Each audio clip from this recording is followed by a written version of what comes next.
At 28 years old, Juan Galarraga was asked to take a high-risk assignment.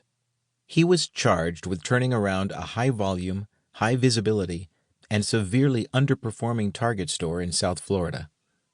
An ambitious Venezuelan immigrant, he accepted the turnaround assignment and within a week had moved to Naples, 3 hours away. The situation was even worse than he had thought. He had seen the poor financials before arriving, but not the depth of low morale and hostile finger-pointing. Recognizing the skepticism aimed at him due to his relative youth and his being an unknown, and given that he had precious little time to show he could turn things around, Galarraga's top priority was to quickly build interpersonal trust, not just between him and his new associates, but also among the team members themselves. During his first week, Galarraga called a mandatory all-team meeting behind the store, before the doors opened to customers. When people arrived, they saw a big bonfire. Galarraga instructed them to sit in a circle around it. He asked everyone to write down a story about a disappointment or frustration with something that was going on at the store. One after the other, each read what they had written. When they were done, Galarraga had them throw their pieces of paper into the bonfire and watch them go up in smoke. "No more," he said. "It's a new day, a new life. Let's have each other's back. Today, we start anew." That Target store became one of the most successful in the region. Builds interpersonal trust is a foundational discipline of inclusive leaders. In fact, 100% of the talent professionals who responded to our Inclusive Leaders survey said building interpersonal trust is either extremely or very important to being an effective inclusive leader.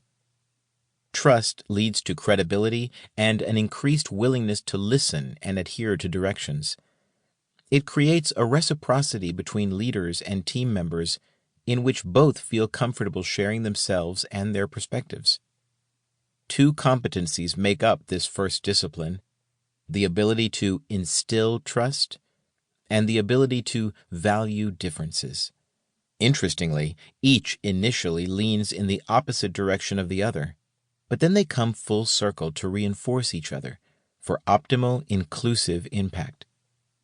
Instilling trust requires finding common ground across differences, while valuing differences requires surfacing the implications of differences to better understand others. As we saw in the previous chapter, this is the paradox of inclusion. Inclusive leaders must focus on what we have in common and also proactively unearth our differences. Finding common ground comes first, before the harder work of surfacing differences constructively. To do so, leaders often highlight the organizational mission and values employees are meant to live, and they communicate the shared short- and long-term goals they are working toward together.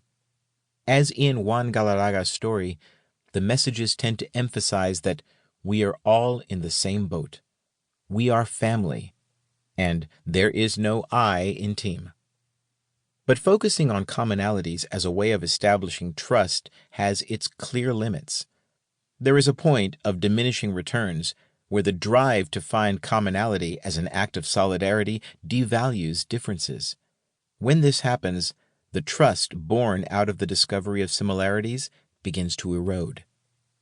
When differences are brought out into the open, inclusive leaders can shape more inclusive practices and procedures to achieve that often touted but often elusive goal of greater diversity leading to greater creativity and innovation. This is how instills trust and values differences end up reinforcing one another. Finding commonalities instills the initial trust that allows for the higher risk exploration of differences. Then, as leaders surface and embrace differences, they build further trust with all their team members.